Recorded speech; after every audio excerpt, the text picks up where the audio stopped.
नमस्ते दोस्तों। एपिसोड 5 की शुरुआत में हम देखते हैं एक सर्वेंट जा रहा होता है कि वो उस लड़के को मरा हुआ देखता है जिसे एक रात पहले 8 फीट स्पिरिट ने मार दिया था और चिल्लाता है। अब राजा वहां आते हैं और पूछते हैं ये किसने किया, कौन मार के चला गया इसे। राजा चेक करने जा रहे होते हैं कि उसमें से बड़ी गंदी बदबू आती है जैसे उसके बेटे से आती थी जब 8 फीट स्पिरिट ने उसे पोजेस कर रखा था। ये देख के वो बहुत डर जाते हैं। इतने में ग्रेस दादी वहां आ जाती है और फूट फूट कर रोने लग जाती है और कह रही होती है कि आखिर किसने मारा मेरे बेटे को। तब राजा को यूरी की बताई बात याद आती है कि उसने कहा था 8 फीट स्पिरिट वापिस जरूर आएगी। दूसरी तरफ हम देखते हैं मोंग को जो उठते हैं और बाहर आकर देखते हैं कि कांगचुल वहां पर बैठा होता है। सुनो, कंफ्यूज मत होना, केंगचुरी ही कांगचुल है, उसके ही नाम है और फिलहाल यून के बॉडी में फंस गया है। मोंग देखते हैं कि कांगचुल पूरी रात पेड़ पर बैठकर निगरानी कर रहा होता है कहीं वो 8 फीट स्पिरिट वहां न आ जाए। वो स्पिरिट बहुत ही ज्यादा डेंजरस है। मोंग कहता है कि हाँ मुझे पता है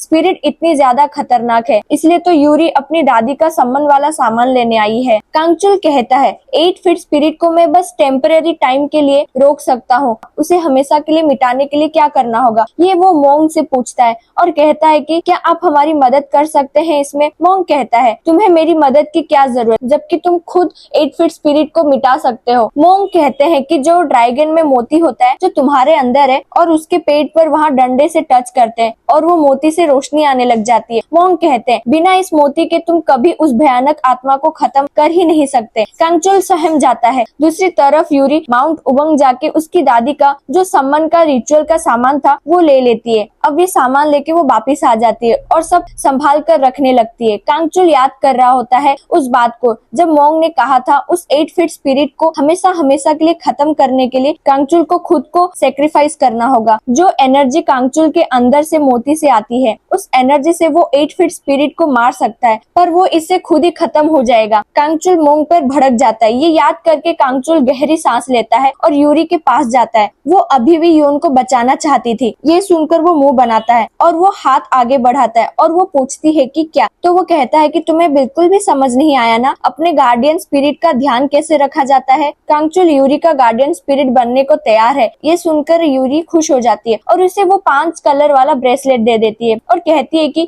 ये मैंने पहले ही बना लिया था, बस देने का मौका ही नहीं मिला। ब्रेसलेट देखकर कांगचुल शांत हो जाता है और कुछ सोचने के बाद कहता है कि मैं तुम्हारा गार्डियन स्पिरिट बन जाऊंगा और यून को भी बचा लूंगा। इससे पहले मुझे इसकी बॉडी से तो निकालो कुछ रिचुअल करके। यूरी खुशी खुशी सामान ढूंढने जाती है और कांगचुल उस ब्रेसलेट को देखता है और बहुत सैड होता है। दूसरी तरफ कुछ ऑफिसर्स उस अंधे समन को बांधकर ग्रेस दादी के पास लाते हैं। वो उस अंधे समन पर चिल्लाती है कि मेरे बेटे को वापिस लाओ, तुम कैसे उसे मार सकते हो। वो रोने लग जाता है और कहता है कि मेरी गलती, आप चाहे मुझे मार लो और माफी मांगता है और गुस्से में ग्रेस दादी तलवार लेकर उसका गला काटने लगते हो। वो बीच में रोने लगता है और कहता है कि आपके बेटे को बचाना मेरे हाथ में होता तो मैं बचा लेता। वो कहता है कि पैलेस में कोई एक और पावरफुल सम्मन है और मैं उस सम्मन को रोक नहीं पा रहा। अगर रिचुअल में दोबारा फेल हुआ तो हम सबको खतरा है उस आत्मा से, उस सम्मन की वजह से मरा है। ये सुनकर वो हैरान होती है। वो अंधा सम्मन अपने मन में सोचता है कि टेक्निकली उस मिस्टीरियस सम्मन की वजह से ये सब हुआ है। उस 8 फीट स्पिरिट ने राजा के बेटे पर अटैक नहीं किया पर ग्रेस दादी के बेटे को मार दिया। तो शायद राजा ने ये सम्मन को बुलाया होगा और अपने बेटे को प्रोटेक्ट कर लिया होगा, इसलिए जो ये 8 फीट स्पिरिट है इस बार इसने ग्रेस दादी के बेटे को टारगेट बनाया। अब हम देखते हैं यूरी को जो रिचुअल परफॉर्म कर रही होती है कांगचुल को अपना गार्डियन स्पिरिट बनाने के लिए। ब्रेसलेट बांधती है कांगचुल के हाथ पर और तब कांगचुल भी उसे एक रिंग पहना देता है। वो पूछती है कि ये तुमने कब बनाई। वो कहता है कि जब तुम रिचुअल की तैयारी कर रही थी तब मैं मार्केट से ये रिंग ले आया था। वो कहती है जब तुम यून की आत्मा को बचा लोगे तो इसकी बॉडी से निकल जाना। तब कांगचुल कहता है कि अगर यून की आत्मा अपने शरीर में दोबारा वापस ना जाए या फिर ना जा सकी तब भी तुम मेरी सारी बात मानोगी, तब तक के लिए जब तक मैं हेवन में नहीं चला जाता। ये सुनकर यूरी जाने लगती है। कांगचुल उसका हाथ गुस्से से पकड़ता है। उस कांगचुल को ऐसे देखकर यूरी डर जाती है। दूसरी तरफ हम राजा को देखते हैं जो कहते हैं प्रिंस यूंग के फ्यूनरल पर अच्छे से नजर रखना और ग्वांग को भी कहीं बाहर मत जाने देना। तब राजा को वही कीड़े दिखते हैं जो उसकी तरफ आ रहे थे और 8 फीट स्पिरिट आकर उनका गला दबाने लगता है और ये सब राजा अपने सपने में देख रहा होता है। एक बुजुर्ग आदमी आके उसे उठाता है और कहता है कि आप ठीक है राजा। राजा हाँ में जवाब देते हैं। वो बुजुर्ग आदमी कहता है कि आपके पिता के गुजर जाने के बाद आपने अपने फीलिंग्स को कभी एक्सप्रेस नहीं किया है, आपने बंद ही कर दिया ये सब, और उनके गुजरने के बाद इस शहर को और इनकी पोजीशन को बड़े अच्छे से संभाला है। राजा कहता है, अच्छा, इस सब के अकॉर्डिंग मैं परफेक्ट हूँ, पर मैंने अपने बचपन से अपने पिताजी को खो दिया था और उनका प्यार कभी नसीब ही नहीं हुआ, और अब ये सब जो हो रहा है क्या सच में आत्मा कर रही है? वो बुजुर्ग कहता है, आत्मा? राजा कहते हैं, हाँ। दूसरी तरफ मोंक यूरी को कारागार नामक का पेड़ देते हैं और कहते हैं कि मैं एक दिन जरूर आऊंगा, तब तक इस पौधे को संभाल कर रखना। यूरी उस पौधे को ध्यान से देखती है। मोंक कहता है, इस पर पानी डालते रहना और भूलना नहीं, अगर इसकी जड़ें सूख गई तो इसके बाद वो और फिर शांत हो जाते हैं, कुछ नहीं कहते और कांगचुल को देखने लगते हैं। कांगचुल कहता है कि हाँ, क्या दिक्कत है, क्यों देख रहे हो मुझे ऐसे? तब मोंक कहते हैं कि कुछ नहीं, बस मैं प्रे करूंगा कि तुम 1000 से 10,000 साल जियो, वो भी अकेले। कांगचुल गुस्सा ही हो जाता है। यूरी उसे रोकती है और ये सब अपने अपने रास्ते हो जाते हैं। अब हम देखते हैं कि लॉर्ड चॉय भी वहाँ आ जाते हैं और सब सर झुकाकर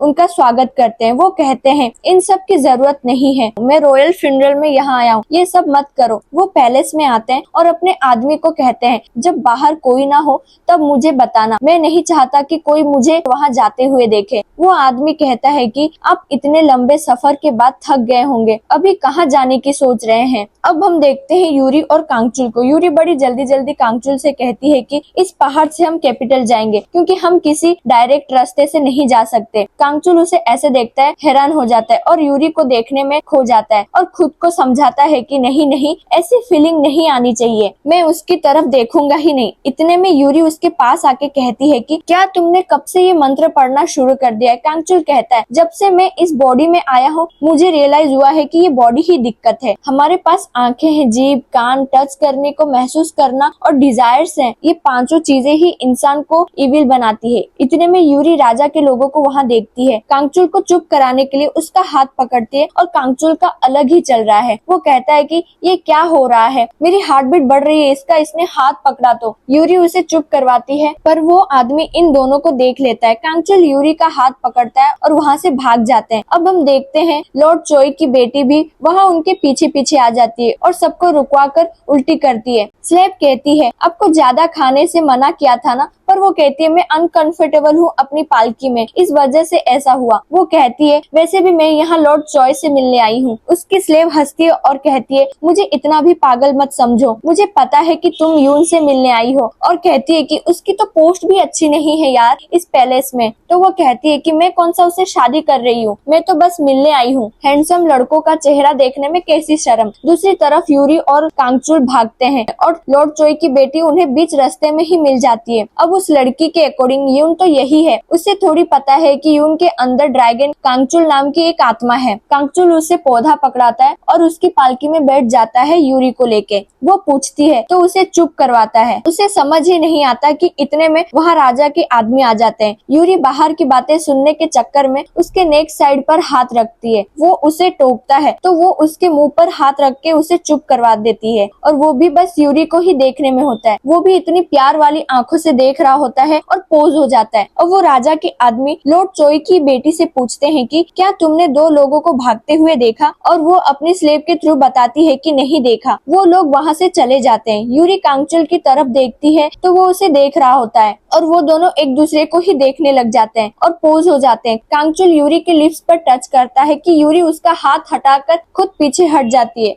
ये आवाज सुन के उस आदमी को शक होता है और वो वहाँ पर आके पालकी को खोलता है। कांगचुल उसे देखकर स्माइल करता है और यूरी डरी हुई होती है क्योंकि वो पकड़े गए हैं। वो पूछता है कि राजा के मना करने के बाद तुम लोग यहाँ आए कैसे? कांगचुल कहता है, हम शहर में एंटर थोड़ी ही हुए हैं। अब यूरी भी कहती है, ओ हाँ, हम तो शहर के बाहर हैं, तुम्हारी हिम्मत कैसे हुई हमारा पीछा करने की? तो वो कहता है कि क्या तुम लोगों का इंटेंशन नहीं था क्या शहर में आने का? तो यूरी हाँ ना करने लगती है। तो वो कहता है कि रीजन चाहे कोई भी हो पर तुमको चलना पड़ेगा। अब ये आदमी इन दोनों को पैलेस में ले आता है। यूरी को कुछ भी समझ नहीं आ रहा होता है कि पहले तो इन्होंने मना कर दिया यहाँ आने को, अब ये खुद हमें यहाँ लेके आ रहे हैं, क्या चक्कर है? तभी यूरी को विजन आता है कि प्रिंस युंग मर गया है और वो पूछती है कि क्या प्रिंस युंग मर गए हैं? वो आदमी हैरान होता है और पूछता है कि आपको कैसे पता? तो वो बताती है कि मैंने विजन में देखा। वो बताता है कि 3 दिन पहले प्रिंस को मरा हुआ देखा गया था। तब वो कहती है कुछ तो गड़बड़ है। उसकी आत्मा अभी भी वहाँ होगी जहाँ पर वो मरा था, पर उसे कुछ फील ही नहीं हो रहा है, नेगेटिव एनर्जी जैसा। यूरी इधर उधर देखती है तो उसे तावीज़मान दिखता है जिसे तावीज कहते हैं। बेसिकली ये गुड लक या फिर प्रोटेक्ट करने के लिए होता है। इसे यहाँ देखकर यूरी हैरान होती है। पानी में किसी चीज को तेजी से तैरता हुआ यूरी और कांगचुल दोनों ही देखते हैं। इतने में कांगचुल उस पानी वाली आत्मा को पकड़ के ले आता है। वो पूछती है कि क्या तुमने प्रिंस यूंग को मारा? वो आत्मा कहती है मैंने नहीं मारा, उसने जो मेरी फैमिली के साथ किया, मैं चाहती थी कि मैं उसे मारूं पर मैंने नहीं मारा। मैंने देखा था कि 8 फीट स्पिरिट ने प्रिंस यूंग को मार दिया गला दबाकर। यूरी हैरान होती है। कांगचुल गुस्सा होता है कि 8 फीट स्पिरिट आ भी गई।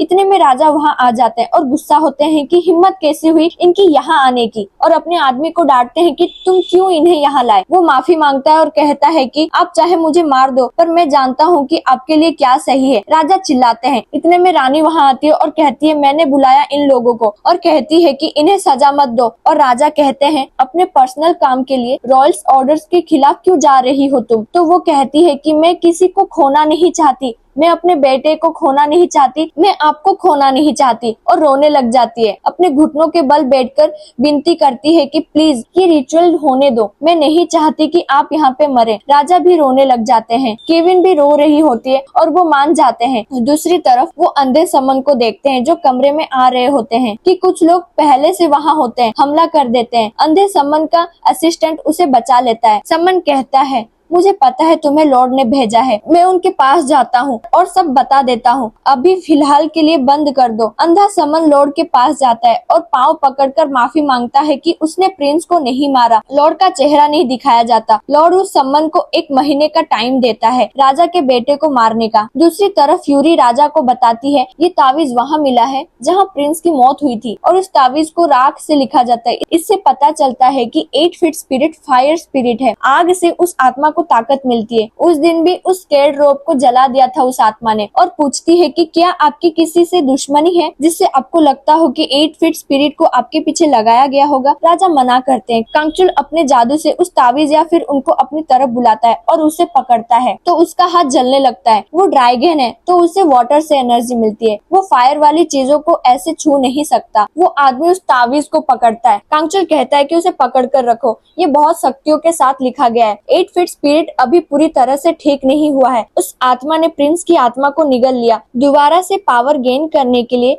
उस आत्मा के पास एनर्जी है ही नहीं, वो हिल भी नहीं सकता, इसलिए वो तावीज या इंक के थ्रू उसको तोड़कर उस बेचारे प्रिंस की आत्मा को निगल गई ताकि उसको ताकत मिले। राजा को समझ नहीं आता कि इनकी फैमिली पर आखिर ये किया किसने। वो कहते हैं कि बिना लोगों को तोड़े क्या वो आत्मा को खत्म कर सकते हैं? यूरी हाँ कहती है। राजा कांगचुल को फिर से अपना खास आदमी बना लेते हैं और यूरी को छुपके चश्मा बनाने का काम देते हैं पैलेस में ताकि वो यहाँ रह सके। दूसरी तरफ लॉर्ड चोय ग्रेस दादी को सिंपैथी देते हैं। वो कहती है कि मुझे मेरे बेटे से मरने से ज्यादा दुख है कि जब वो जिंदा था मैंने उससे कभी प्यार से बात नहीं की, उसको कभी गले नहीं लगाया, उसके साथ कभी बैठी नहीं, उससे हमेशा नफरत की और बहुत रोती है। अब लॉर्ड चोय बाहर जाते हैं और वही एक टांग वाला भूत याद है ना, वो लॉर्ड चोय का पीछा कर रहा होता है अभी भी। दूसरी तरफ एक आदमी आके बताता है कि यून वापस आ गया है। वो हैरान होता है क्योंकि उसे लगता है कि यून की आंखें उस दिन बता रही थी कि उसे सब पता है, पर फिर भी उसने ऐसा रिएक्ट किया कि वो सब भूल गया है। अब नेक्स्ट डे यून की मम्मी कांगचुल को मेडिसिन पिलाने के लिए उसके पीछे दौड़ती है, पर वो पीना ही नहीं चाहता। गुस्से में वो टांग आगे करके उसे गिरा देती है कांगचुल को और मेडिसिन सीधा उसके मुंह में डाल देती है, पर वो उलट देता है और उन्हीं के मुंह में थूक देता है मेडिसिन को। वो खुद को साफ करने के लिए वहाँ से निकल जाती है। यूरी आके कहती है दवाई ही तो थी, पी लेते ना तुम। ये क्या था? कांगचुल कहता है कि उस दवाई में सांप की तेल थी और मैं ड्रैगन हूँ, सांप मेरा दूर का कजन लगता है। तुम कैसे कह रही हो कि मैं अपने कजन को ही पी लूं? यूरी उसके कपड़े और फेस साफ करने लगती है। कांगचुल दोबारा उसमें खो जाता है और फिर से उसे धक्का देते हुए कहता है कि मेरे से 10 मीटर की दूरी पर रहना तुम। यूरी हैरान होती है कि पता नहीं इसे बार बार क्या हो जाता है। बाहर आके लंबी सांस लेता है और कहता है कि जब भी यूरी मेरे पास आती है तो मेरा दिल जोरों से धड़कने लग जाता है और मन करता है कि मैं उसे खा जाऊं। फिर वो वही मोमेंट याद करता है कि जब उसने लिप्स टच किए थे यूरी के, और अपने माइंड में से ये बात निकाल निकालने के लिए अजीब हरकतें करने लगता है। दूसरी तरफ यूरी को भी वही लिप्स वाला मोमेंट याद आता है और ये सोच के वो अपने माइंड को डाइवर्ट कर लेती है कि नहीं वो कंफ्यूज हो गई होगी, उसे नहीं पसंद कांगचुल। अब हम देखते हैं कांगचुल मेज में लेटा होता है और यूरी को ही ताड़ रहा होता है। वो आदमी यूरी के पास आके कहता है कि तुम यहाँ से कब जाओगी? अगर तुम यहाँ रहती हो तो यून भी यहीं पर भटकता रहता है। यूरी कहती है आप उस पर ध्यान ना दो। वो उसकी तरफ देखता है और वो अपने मेज में होता है तो वो कहता है कि कोई कैसे ना इसकी तरफ ध्यान दे और वो मुंह बना के उठ जाता है कि लो आ गया ये यहाँ पे भी। दूसरी तरफ रानी खाना लेके ग्रेस दादी के पास आती है। वो नहीं खाती कि जिसका बेटा मर चुका हो वो माँ कैसे खा सकती है। रानी जिद करती है तो वो उसका खाना गुस्से में फेंक देती है और रानी को एकदम से उल्टी आने जैसा हो जाता है। वो माफी मांगती है और उल्टी कंट्रोल करके जल्दी से निकल जाती है। ग्रेस दादी उसकी स्लेव को कहती है रानी पर नजर रखो, कुछ गड़बड़ है।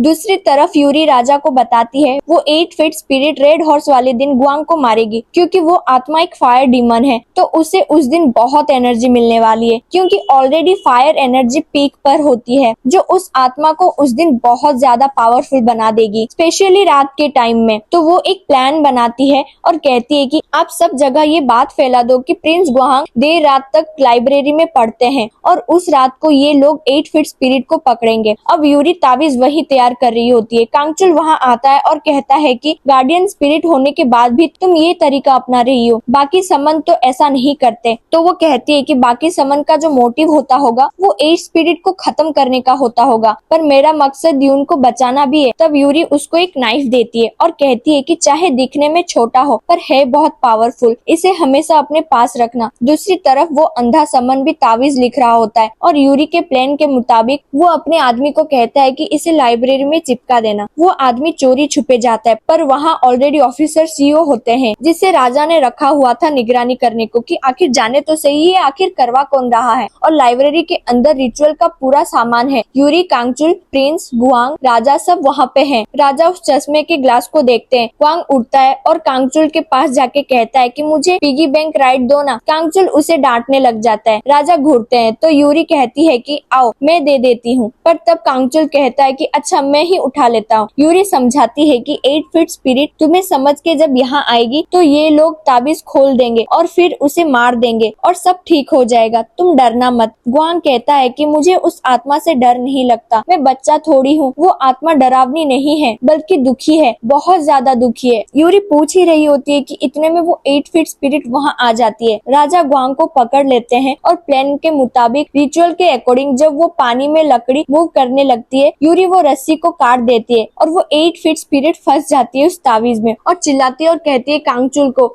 जाओ मारो। कांगचुल वो तलवार मारता है पर ये तलवार वो 8 फीट स्पिरिट हाथ से रोक लेता है और तभी कांगचुल अपनी मोती की रोशनी निकालता है। दूसरी तरफ रिचुअल चल रहा होता है जो अंधा समन कर रहा होता है। वो 8 फीट स्पिरिट कांगचुल को ही दूर फेंक देती है और वो घायल हो जाता है। तब उसे याद आती है मोंग की बातें और वो और ज्यादा गुस्सा हो जाता है। तब यूरी सोचती है कि कांगचुल की मोती सिर्फ इनफ नहीं है इस 8 फीट स्पिरिट को रोकने के लिए। वो 8 फीट स्पिरिट ताबीज को फाड़कर बाहर आने लग जाती है। इसी के साथ ये एपिसोड यहीं पे खत्म हो जाता है। फिलहाल के लिए बस इतना ही। बाकी एपिसोड के लिए सब्सक्राइब जरूर कर देना और नेक्स्ट एपिसोड के लिए कमेंट करना मत भूलना। अभी के लिए बस इतना ही। बाय। Thanks for watching.